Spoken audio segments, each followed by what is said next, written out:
estoy especialmente entusiasmado con la serie de prédicas que estamos empezando. Entre todas las congregaciones Crosspoint, nosotros somos la única que va a estar cubriendo la carta de Pablo a Gálatas. Y esta carta, junto con la carta que Pablo también escribe a los romanos, esas dos cartas juntas, Gálatas y Romanos, se les considera como los tratados por excelencia cuando se trata de entender exactamente cómo es que Dios salva a su pueblo, cómo es que esto sucede. Y los 3 últimos años desde que esta congregación fue lanzada, yo he estado esperando la oportunidad de cubrir este libro. No he podido, y entonces ahora sucede que en el verano teníamos este tiempo abierto para escoger la serie de nuestra preferencia, así que el momento perfecto para aprovechar. Y quizá usted se pregunta por qué yo he estado tan empeñado en predicar el libro de Gálatas. Gracias por preguntar. ¿Por qué este libro? ¿Por qué esta serie? ¿Por qué este empeño? Querida iglesia, por una razón muy sencilla. Yo los amo a ustedes, porque los amo. Y este libro, más que ofrecernos solamente conocimiento, nos ofrece libertad. Una libertad sin la cual nosotros todavía estaríamos viviendo en oscuridad, estaríamos viviendo en opresión religiosa. Y aunque ya no estemos viviendo en la Edad Media, hay un fariseo religioso que todos llevamos dentro, que rehúsa morir y siempre tiene la esperanza de que un día pueda establecer una vez más la Inquisición. O lo que Pablo llama en el libro específicamente el yugo de la esclavitud. Pablo, después que Dios lo salvó y lo llamó, él se convirtió en un plantador de iglesias. Él viajaba a distintas regiones, él ayudaba a comenzar esas iglesias y después de desarrollar los líderes locales, él salía a plantar otras iglesias en otras regiones. Y Pablo fue uno de los fundadores de la iglesia en Galacia, en la región de Galacia. No Galicia, Galacia. Estamos hablando de los Gálatas, no de los gallegos. Galacia se encontraba en Asia Menor, donde hoy en día es parte de Turquía. Y después que Pablo había fundado la iglesia y la había encaminado en un entendimiento sano de lo que era la salvación, después que la iglesia fue instruida claramente en el hecho de que las obras no salvan, las obras no nos salvan, solo la gracia de Dios. Después que Pablo sale a plantar a otra región, pues él se entera que un grupo de cristianos judíos, a los cuales él llama en la carta judaizantes. Cuando vean el nombre judaizantes, especialmente en la versión Reina Valera, se está refiriendo a este grupo. Ellos comienzan a enseñarle a estos gentiles que eran recién convertidos al cristianismo, que para que ellos fueran verdaderamente salvos, creer en el sacrificio sustituto de Jesús no era suficiente, sino que ellos iban a tener que suplementar su fe añadiendo obediencia al judaísmo, especialmente en el rito de la circuncisión. Y yo no puedo pensar en una manera más rápida de vaciar una iglesia, si me pregunta a mí. Pero cuando Pablo se enteró que la iglesia en Galacia se estaba empezando a desviar por causa de los judaizantes, él escribe esta carta porque él se encontraba profundamente frustrado con ellos. Usted lo va a notar en el tono de él. Pablo escribe a una variedad de iglesias a lo largo del Nuevo Testamento. Una de las iglesias que estaban más en candelas que él describe es a la iglesia en Corintios. Todo tipo de desorden y de inmoralidad. Sin embargo, cuando él les escribe al principio, él les dice: siempre doy gracias a Dios por ustedes. Él podía ver que a pesar de lo que estaba sucediendo, ellos eran del Señor. El tono más duro de Pablo se reserva para la iglesia en Galacia. El tono más fuerte de Pablo no es para la gente que está viviendo en libertinaje, sino para la gente que está viviendo en legalismo. Van a notar eso. Van a notar, pues, como dije, que Pablo escribe esta carta en un tono correctivo. Esta carta es un jalón de oreja a un grupo de personas que estaban empezando a moverse de la libertad hacia la esclavitud voluntariamente. Pablo pues les habla sin reparos, él habla con la misma fuerza que yo le hablaba a mis hijos cuando eran chiquitos y yo veía que estaban a punto de cruzar la calle sin mirar y venía un carro. Hay veces que usted habla, nene, no hagas eso. Hay veces que usted dice, mira, te dije que no cruce. Y hay veces que usted se le adelanta y dice, te dije que no cruce. Y hay veces que no importa quién está ahí, uno tiene que agarrar por el pelo y alarlo a la mala porque un carro lo va a matar. ¿Quiénes han llegado a ese punto? No, sí.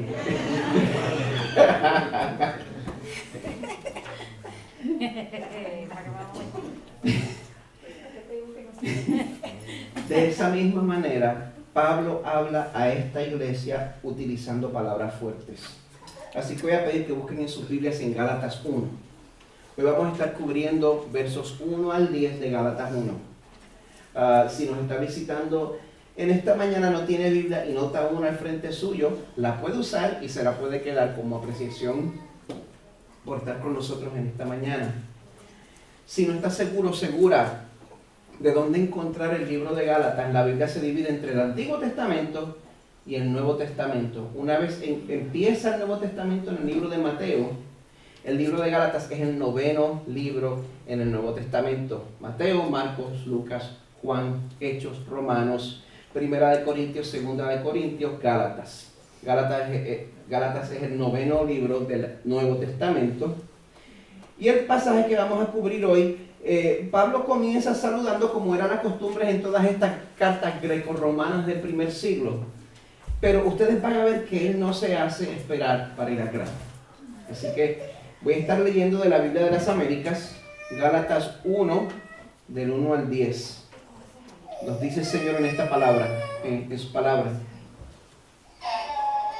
Pablo, apóstol, no de parte de hombres, ni mediante hombre alguno, sino por medio de Jesucristo y de Dios el Padre, que le resucitó de entre los muertos. Y todos los hermanos que están conmigo, a las iglesias de Galacia, gracias a vosotros y paz de Dios nuestro Padre y del Señor Jesucristo, que se dio a sí mismo por nuestros pecados para librarnos de este presente siglo malo, conforme a la voluntad de nuestro Dios y Padre, a quien sea la gloria por los siglos de los siglos. Amén. Me maravillo de que tan pronto hayáis abandonado al que os llamó por la gracia de Cristo para seguir un evangelio diferente, que en realidad no es otro evangelio, solo que hay algunos que os perturban y quieren pervertir el evangelio de Cristo. Pero si aún nosotros o un ángel del cielo os anunciara otro evangelio contrario al que os hemos anunciado, sea anatema. Una palabra que quiere decir maldito. Como hemos dicho antes, también repito ahora, si alguno os anuncia un evangelio contrario al que recibisteis, sea anatema.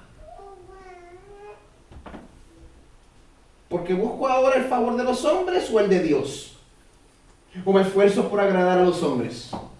Si yo todavía estuviera tratando de agradar a los hombres, no sería siervo de Cristo. Esta es la palabra del Señor. Gracias. Buen Padre Celestial, te pido que a través de nuestro sustituto, Salvador y representante Jesús, tú envíes tu Espíritu Santo sobre nosotros y nos sustentes momento a momento. Buen Padre, danos lo que no tenemos todavía. Enséñanos lo que no sabemos todavía. Y haznos quienes no somos todavía. Amén.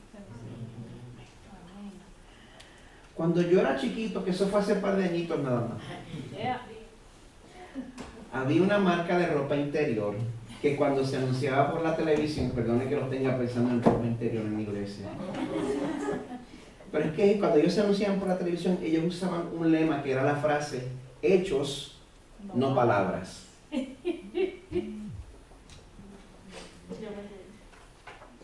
Una persona se ocupa, gracias. Parece que yo soy... bueno. A mí una de las cosas que más me molesta es la gente que habla y no te están diciendo la verdad, especialmente la gente que se pinta como cristiano cuando lo hacen para salir de una situación incómoda. Cuando estamos viendo en la televisión que alguien está metido en problemas con la ley y dice, yo soy cristiano, yo voy a la iglesia. Eso a mí me molesta especialmente. Porque por gente así nuestra sociedad se ha dado cuenta de que las palabras son baratas. ¿Y cuántas veces vemos en los medios sociales que publican ese mismo mensajito que dice, ir a la iglesia no te hace buena persona, sino ser considerado es lo que te hace buena persona, bla, bla, bla? ¿Lo ha visto? Yo lo he visto. Pero fíjense, eso yo se lo puedo soportar a un no creyente porque muchos cristianos hemos dado un pésimo ejemplo.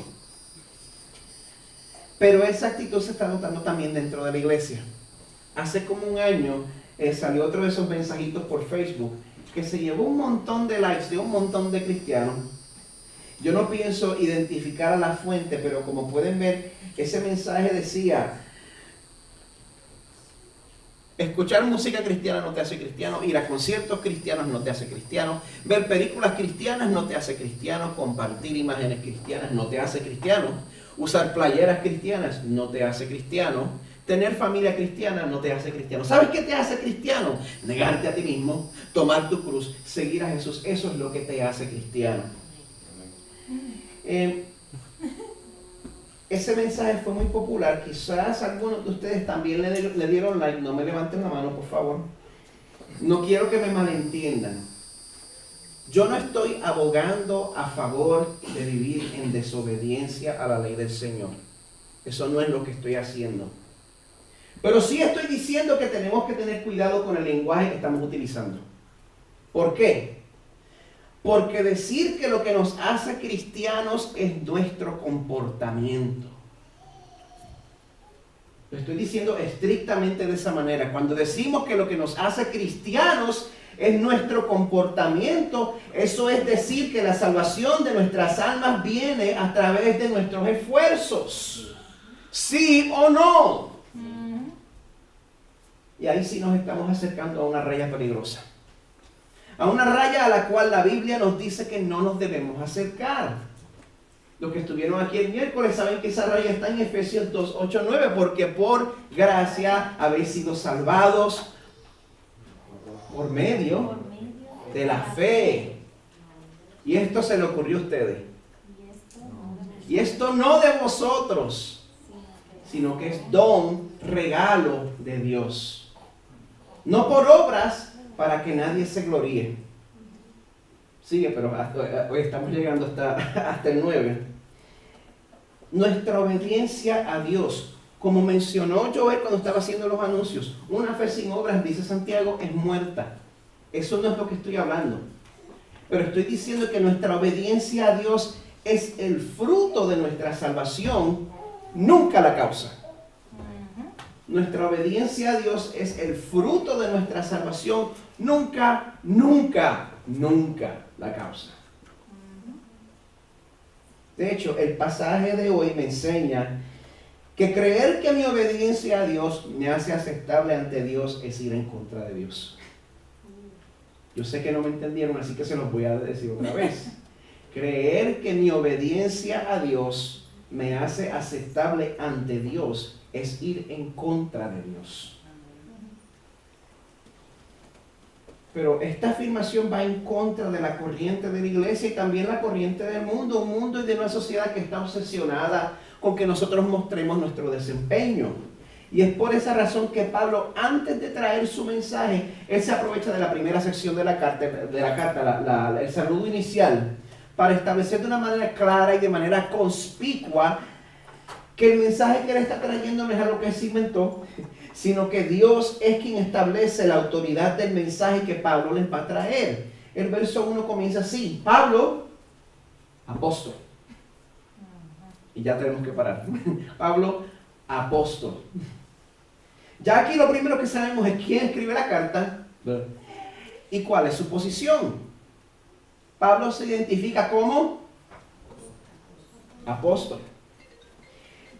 Yo sé que en estos días hay muchas personas que le han quitado prestigio a esa posición. Hay muchas personas que han hecho esa posición barata, poniéndose ese título ellos mismos sin que nadie se los haya conferido. Pero en estos días que un pastor se haga llamar apóstol es útil, porque le deja saber que tiene que salir de esa congregación corriendo. ¿Sirve para algo? En la Biblia vemos que el nombre de apóstol solo se le concede a 13 personas. Estoy contando a Matías, no a Judas.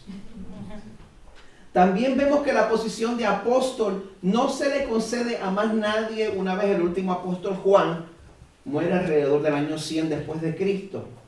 ¿Por qué le estamos dando tanta importancia y tanta exclusividad al título de apóstol? Quizás usted se pregunta. Gracias por preguntar.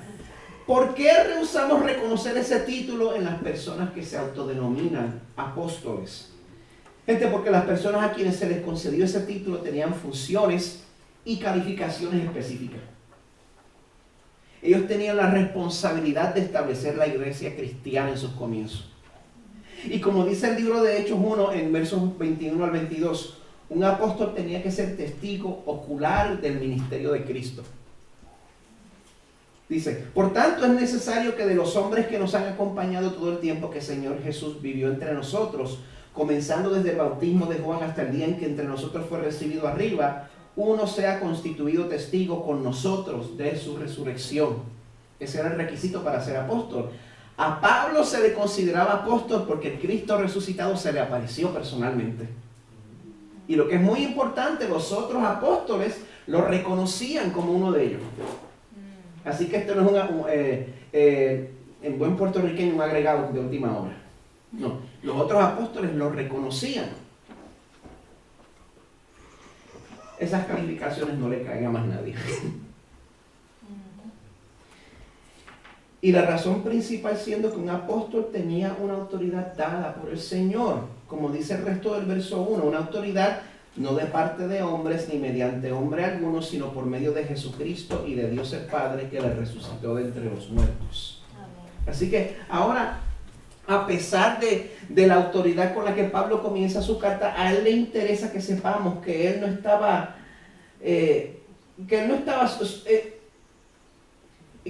solo en cuanto a su opinión, en cuanto al Evangelio, sino que junto con él, el saludo inicial se le une en el verso 2, todos los hermanos que están conmigo a las iglesias de Galacia. Y es esencial que Pablo establezca su autoridad al principio de la carta, porque primero, como vamos a ver después, los judaizantes que vinieron a pervertir las enseñanzas de Pablo, ellos cuestionaban la posición de Pablo y cuestionaban la autoridad de Pablo. ¿Quién es ese Pablo que les está enseñando a ustedes? Yo no lo conozco. Ellos lo desprestigiaron frente de los cristianos en Galacia, y también, como está dentro de nuestra naturaleza resistir el mensaje de la gracia de Dios, Pablo quería estar seguro que todos supieran que el mensaje venía de Dios, para que así pudieran aceptar la sustancia del mensaje. Pablo, a través de la inspiración del Espíritu Santo, se las arregla para comunicar ese mensaje con claridad, a pesar que todavía está saludando a la gente. En medio del saludo, pues él cuela las buenas noticias de salvación. En el verso 3 dice, gracias a vosotros y paz de parte de Dios nuestro Padre y del Señor Jesucristo. Si usted se fija, aquí Pablo describe las dos necesidades básicas de toda persona. Necesitamos gracia. Si Dios nos diera justicia, no estaríamos en buena posición. Si Dios nos tratara como merecemos, estaríamos recibiendo su castigo. Necesitamos que Dios nos dé gracia. Ahora, si Dios solo nos diera misericordia, escaparíamos del castigo, pero no estaríamos recibiendo ninguna bendición.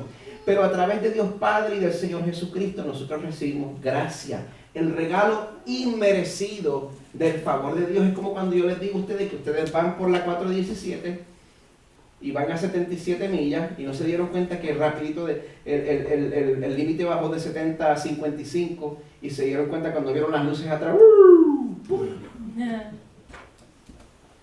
La justicia sería que usted recibiera un ticket por ir a exceso de velocidad. La misericordia sería que lo dejaran ir. La gracia sería que el guardia le pagara a usted por haber ido a exceso de velocidad. Nosotros necesitamos gracia. Nosotros necesitamos el regalo inmerecido del favor de Dios. Pero también necesitamos paz, porque nuestro pecado nos ha distanciado de un Dios santo y perfecto. Sin embargo, Romanos 5:1 nos asegura que habiendo sido justificados por la fe, tenemos paz para con Dios por medio de nuestro Señor Jesucristo. Ahora, la pregunta aquí es, si Dios es justo, si Dios castiga el mal, ¿cómo es posible que Él perdone nuestros pecados? Si Dios tiene que ser justo, ¿cómo perdona mis pecados? Encontramos la respuesta cuando seguimos leyendo en el verso 4. Vemos que Jesús se dio a sí mismo por nuestros pecados. Jesús se dio a sí mismo por nuestros pecados. Gente, esta mañana se siente como los cultos en nuestro país. Piensen que está en su país. Pero la respuesta a cómo el Señor puede perdonar a un pecador siendo justo es que Jesús se dio a sí mismo por nuestros pecados, para que un Dios perfecto perdone y después también bendiga a pecadores como nosotros. Primero hay que satisfacer la justicia que exige un Dios perfecto. Y nosotros no tenemos el poder para hacer eso. El pecado está tan arraigado en nosotros por naturaleza que aun cuando nosotros hacemos cosas buenas, obras buenas, están manchadas por nuestros motivos corruptos. Por eso necesitamos ante Dios un representante, y ese es Jesús, el único hombre perfecto, sin pecado, que fue obediente hasta ser torturado y asesinado. Y cuando confiamos en Jesús como nuestro representante, Dios Padre considera el sufrimiento que Él pasó como un pago completo y suficiente por todos nuestros pecados, por los pecados que hemos cometido hasta el día de hoy, por los pecados que estamos cometiendo ahora mismo en nuestra mente mientras estamos pasando calor, y por los pecados que vamos a cometer hasta el día de nuestra muerte. La muerte de Jesús es suficiente para cubrir todo eso. Gracias, Señor. Y el resultado es que todos los que confiamos en ese intercambio que sucede entre Jesús y nosotros, como dice el resto del verso 4, somos librados de este presente siglo malo, conforme a la voluntad de nuestro Dios y Padre. Es bien interesante, muchas veces nosotros creemos que tenemos esta imagen falsa de Dios, en la cual Jesús está tratando de convencer al Padre de que le dé permiso de salvarnos, como si el Padre estuviera opuesto a eso. La salvación de nosotros es voluntad de nuestro Dios y Padre. Fue Él quien envió a Jesús. Gracias. Y Jesús se sometió. Ahora, cuando dice siglo malo, no solo significa que estamos viviendo en tiempos difíciles, es verdad, estamos viviendo en tiempos difíciles, pero también significa que estamos viviendo en un mundo corrupto, que ha desarrollado un sistema de vida, un sistema de valores que por fuera nos hace parecer respetable, pero en verdad va en contra de Dios, porque vivimos convencidos de que nosotros podemos impresionar a Dios con nuestra moralidad. Pero a través del plan de Dios para salvar a su pueblo, a través del Evangelio, a través de las buenas noticias de la salvación, el resultado es que solamente es Dios quien se lleva el crédito, como dice el verso 5, a quien sea la gloria por los siglos de los siglos. Amén. Así que siempre que meditamos en lo que hizo Dios para salvarnos, tiene que terminar con una respuesta de adoración. Siempre tiene que haber una doxología al final. Esa es la respuesta apropiada. Pero a las iglesias en Galacia, a pesar de haber comenzado bien, a pesar de haber comenzado su relación con Dios confiando en que eran salvos por gracia, a causa de los judaizantes cambiaron la estrategia. Y el problema no era el acto de someterse a las ceremonias del judaísmo. El problema es que ellos estaban confiando en que esa obediencia los iba a salvar. Y Pablo sabe que eso es una actitud peligrosa, él sabe que eso es una actitud tóxica para las almas de esas iglesias, y por eso es como un padre que una vez más tienes que agarrar a tu hijo por el pelo antes que vaya a cruzar la calle cuando viene el carro. De esa misma manera, él súbitamente arranca en tercera y va al grano para dejarles saber cómo la perversión del mensaje de salvación los estaba hechizando y los estaba engañando. Les dice en el verso 6, me maravillo de que tan pronto hayáis abandonado al que os llamó por la gracia de Cristo. Los Gálatas estaban abandonando al que los llamó. ¿Quién los llamó? ¿Quién es esta persona que los llamó? ¿A quién se refiere? ¿Quién nos llama por gracia? Dios, muy bien. Cuando nosotros dejamos de confiar en la representación de Jesús y confiamos en nuestra obediencia para que Dios nos acepte, eso es abandonar a Dios. ¿Oyeron eso? Cuando usted confía más en su propio desempeño, en vez de confiar en lo que Cristo ya hizo por usted, eso es abandonar a Dios. Es un cargo serio. Es como usted está, diga que usted está en el ejército de su país, peleando por su país, y a mitad de batalla, usted se quita el uniforme de su ejército y se pone a ayudar al ejército enemigo. Es una traición. Y es una traición que es castigada por la pena de muerte. Y eso es lo que hacemos, aunque creemos que estamos haciendo lo correcto, porque a los ojos de los hombres, confiar en que otro nos salve es una señal de debilidad, es andar en muletas. Eso no nos gana el respeto de los demás. Es mucho más respetable cuando nosotros somos autosuficientes. Y por eso lo vemos como una alternativa, como lo llama el final del verso 6. Lo vemos como un evangelio diferente, pero el verso 7 nos dice la verdad. Nos dice que no hay tal cosa como una alternativa. Nos dice que la autosuficiencia en realidad no es otro evangelio. Y cuando los Gálatas caen en este error es porque ellos habían sido engañados. Dice, solo que hay algunos que os perturban y quieren pervertir el evangelio de Cristo. Dese cuenta de lo que la Biblia dice aquí. Porque dentro de los círculos religiosos se condena la inmoralidad, justamente, pero se tolera la práctica del legalismo y no se le ve como algo serio. Se le considera un pecado respetable. Pero ante los ojos de Dios no existe tal cosa. No hay pecado respetable. Tanto el legalismo como el libertinaje son pecados despreciables delante de Dios que incurren el mismo castigo. Pasar la eternidad en el infierno recibiendo la justa ira de Dios. Los dos pecados los van a llevar al mismo destino.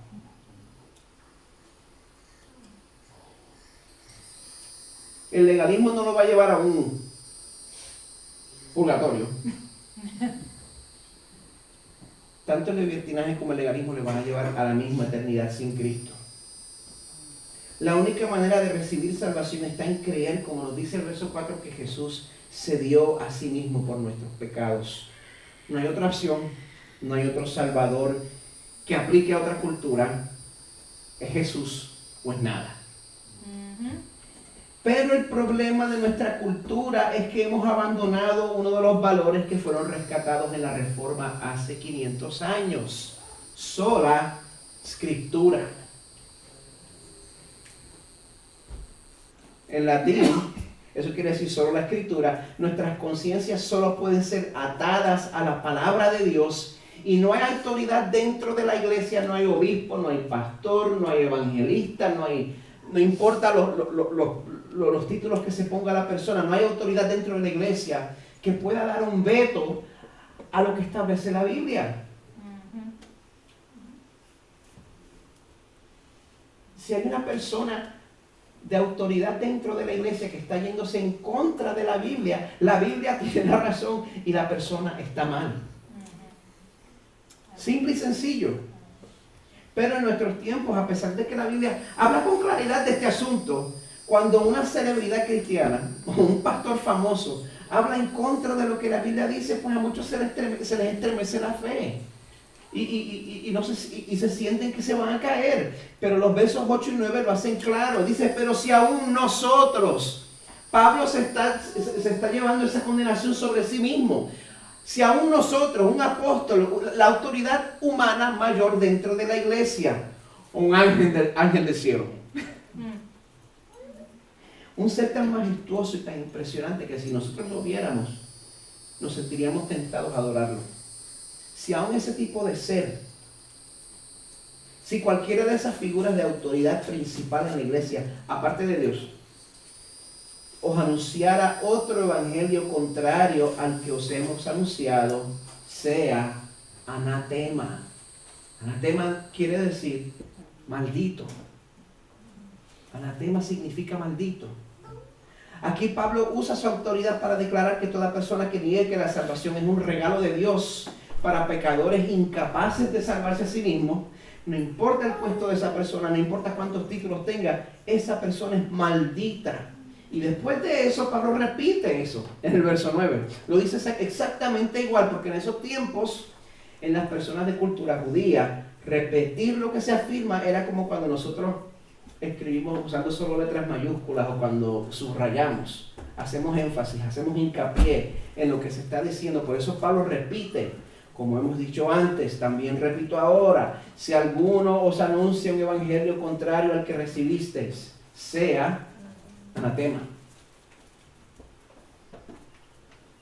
Es complicado, no hay otra manera de interpretarlo. No hay más punta que sacarle. No vamos a encontrarle una quinta pata al gato. Rechazar la salvación por gracia es rechazar la salvación y punto. Ahora, a pesar de que lo que dice el pasaje es tan claro, la verdad que frecuentemente nosotros despreciamos la salvación eterna y verdadera a favor de la salvación falsa que nos ofrece la admiración y la aprobación de los demás. Echamos a un lado la salvación eterna por la salvación falsa de la admiración de los demás. Esa es la amenaza verdadera al mensaje de salvación. Así como la raíz de todo pecado es el orgullo, la raíz de rechazar el regalo de la salvación de Dios está en nosotros anhelar la aprobación de otros religiosos. Cuando usted anhela la aprobación de otros religiosos, eso es una trampa. Pablo afirma en el verso 10, estamos llegando al final. Dice, ¿busco ahora el favor de los hombres o el de Dios? ¿O me esfuerzo por agradar a los hombres? Si yo todavía estuviera tratando de agradar a los hombres, no sería siervo de Cristo. Ser siervo de Cristo es completamente incompatible con uno estar buscando el favor de los hombres. Y la ironía del asunto era que los judaizantes acusaban a Pablo de que él estaba predicando la salvación por gracia porque quería la aprobación de los demás. Pero como yo me he dado cuenta, especialmente como pastor, es que si usted desea la aprobación del mayor número posible de personas que se identifican como cristianos, lo que usted tiene que hacer es ponerse a proclamar que somos salvos a través de nuestra propia moralidad. Y ahí usted va a ver cómo la iglesia no cabe gente. Lo va a ver. Por supuesto, no lo haga obvio. Sea sutil. Sugiéralo. Ponga en los medios sociales que, a pesar de que nuestra vida espiritual empezó con Cristo, usted no puede esperar que Dios lo vaya a bendecir si usted no cumple con un número de requisitos. Empezamos con Jesús, pero terminamos con la obediencia. Usted no puede contar que Dios lo vaya a bendecir si usted no es un calvinista de 5 puntos. O si no vota por el partido que está a favor de la moralidad. Usted no puede contar, empezó con Cristo, pero usted no puede contar con que Dios lo va a salvar si usted más cachicla durante el servicio. O si en vez de tener una Biblia física está usando un iPhone con una aplicación, o peor un Android por uno. Yo lo perdono. O si usted no respeta la iglesia y llega con una gorra puesta. O no se pone una chaqueta como merece la casa del Señor. Ponga cosas así en Facebook y usted va a ver cómo su publicación se va a desbordar con todos los likes que va a recibir. Eso le gusta a la gente. Si usted se convierte en el paladín de la moralidad, usted se va a ganar el respeto de los religiosos, pero ese no es el Evangelio. El Evangelio no es un código de vestimenta. El Evangelio no es seguir el principio regulador de la adoración. Eso no es el Evangelio. El Evangelio no está en el número de puntos de calvinismo que usted afirme. De hecho, yo afirmo 5. Pero ese no es el Evangelio. El Evangelio es una persona. Amén. Y cuando nosotros rechazamos el Evangelio de la salvación por gracia, estamos rechazando la misma persona que es Jesucristo. Estamos diciendo, Señor, tú no eres suficiente, yo tengo que añadir. Y si usted rechaza a Jesucristo, no hay nada que yo pueda hacer para ayudarle. No puedo hacer nada por usted. El llamado príncipe de los predicadores, Charles Haddon Spurgeon, me salió bien, lo expresó de la siguiente manera: nuestra fe es una persona. El evangelio que predicamos es una persona. Y donde quiera que vayamos, predicamos algo sólido y tangible, porque nuestro evangelio es una persona. Si le hubieras preguntado a los 12 apóstoles en su tiempo, ¿en qué crees?, no te habrían respondido con un sermón extendido, sino que habrían señalado en la dirección de su maestro y hubieran dicho, creemos en él. Amén. Pero ¿cuáles son tus doctrinas? Ahí están, encarnadas. Pero ¿cuál es tu práctica? Ahí está nuestra práctica. Él es nuestro ejemplo. Entonces, ¿en qué crees? Oigamos entonces la respuesta gloriosa del apóstol Pablo. Predicamos a Cristo crucificado. Nuestro credo, el cuerpo de nuestra teología, toda nuestra doctrina está resumida en la persona de Cristo Jesús. Gracias, Señor. Así que yo les hago un llamado en esta mañana a que recordemos que creer que mi obediencia a Dios me hace aceptable ante Dios es ir en contra de Dios. Así que celebremos y disfrutemos esa libertad que tenemos en Cristo.